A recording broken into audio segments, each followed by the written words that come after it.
कहते तो हैं लेकिन प्राकृतिक है क्या वो नहीं जानते कि पिता परमेश्वर ही प्राकृतिक है ना, सृष्टि के रचने वाला ही प्राकृतिक है। लेकिन संसारिक क्या कहते हैं, जिसको वो पूछते हैं कहते हैं यही प्राकृतिक है, मतलब यही जो है परमेश्वर है। अभी जैसे शोभा ने कहा मुस्लिम तो जानता है लेकिन हिंदू नहीं जानता। क्यों कहा? इसलिए कि मुस्लिम अल्लाह को मानता है और हिंदू परमेश्वर को मानता है।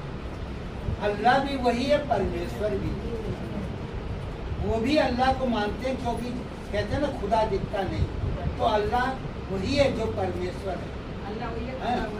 खुदा वही है परमेश्वर, हम लोग परमेश्वर कहते हैं, वो लोग अल्लाह कहते हैं। क्रिश्चियन जो है वो यीशु मसीह को ही परमेश्वर कहने लगते हैं। वचन तो पढ़ते हैं लेकिन वो कहते हैं यही परमेश्वर है। यीशु मसीह को ही परमेश्वर। क्रिश्चियन भी नहीं समझ पा रहा, कहता है कि यही परमेश्वर, जबकि वचन में साफ लिखा है कि पिता ने कहा है कि जो मेरे पुत्र के नाम से मांगेगा उसे मैं दूंगा। और पुत्र भी कह रहा कि मेरे नाम से पिता से मांगोगे तब तुम्हें मिलेगा। तो फिर क्रिश्चियन कैसे कह देता कि यही पिता है, फिर क्रिश्चियन कैसे कह देता कि ये पिता है। तो इसलिए क्रिश्चियन भी नहीं जानता और हिंदू भी नहीं जानता, क्योंकि हिंदू जिसको मानता है, जैसे कोई शंकर को मानता है वो कहता है यही पिता है, जो कृष्ण को मानता है वो कहता है यही पिता है। तो परमेश्वर कोई रूप नहीं बदलता, रूप परमेश्वर नहीं बदलता। जब मनुष्य नहीं बदल सकता तो परमेश्वर कैसे बदलेंगे, क्योंकि उन्होंने बदलने के लिए नहीं भेजा।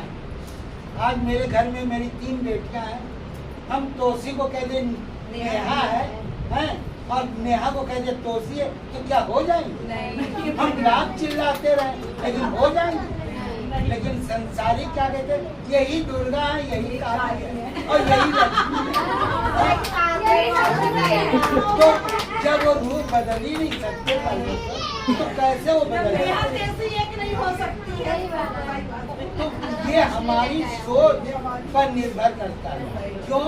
क्योंकि हमको ज्ञान पिता देते हैं और संसारिक ज्ञान उनके बड़े बड़े ज्ञानी देते हैं जो अपने को बहुत बड़ा ज्ञानी समझते हैं। और जबकि अभी इसने क्या कहा, 21 दुष्ट है, एक के ऊपर 21 दुष्ट मायने रखता है। तो वो रूप बदला है ना, वो दुष्ट ने रूप बदला है ना। कभी वो कहता होगा हम काली हैं, कभी कहता होगा हम दुर्गा हैं, कभी कहता होगा हम शीतला हैं। तो रूप वो दुष्ट बदला। उसका बताने का मतलब ये है किसी ओझा ने 21 दुष्ट बताया, वही बता रहे हैं। लेकिन उसका कहने के मतलब है किसी ओझा ने तो कह दिया 21 दुष्ट, लेकिन उषा दीदी ने मेरी दीदी को चंगाई दिया, उसे 21 दुष्ट छुड़ाया है। वही सही तो यही मैं बता रहा हूँ। तो ये दुष्ट रूप बदलता है ना, परमेश्वर का भी रूप नहीं बदलता है ना। तो हाँ बदल भी रहा था। तो ये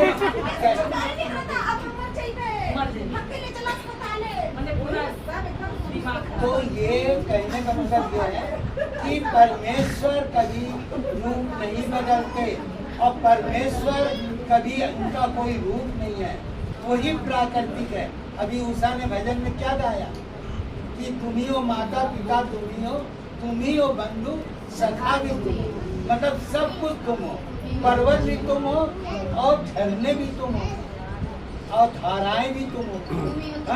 तो सब कुछ ये क्या नाम जल देवता है, सबको देवता ही बनाते हो, सबको भगवान ही बनाते हो। तो ये मनुष्य का ज्ञान है, क्योंकि मनुष्य को ज्ञान देने वाला मनुष्य ज्ञानी बैठा है और हम सबको ज्ञान देने वाला मेरा पिता परमेश्वर है। तो हम सब पिता के परमेश्वर का ज्ञान पाते हैं, हम मनुष्य का ज्ञान नहीं पाते। यहाँ पर जो भी ज्ञान हमको परमेश्वर देता है अपने वचनों के द्वारा, है ना। ये हम अपने मुख से नहीं बोलते, ये वचन कहता है। तो वचन के द्वारा हम थोड़ा बताएंगे प्रभु यीशु के नाम में। सब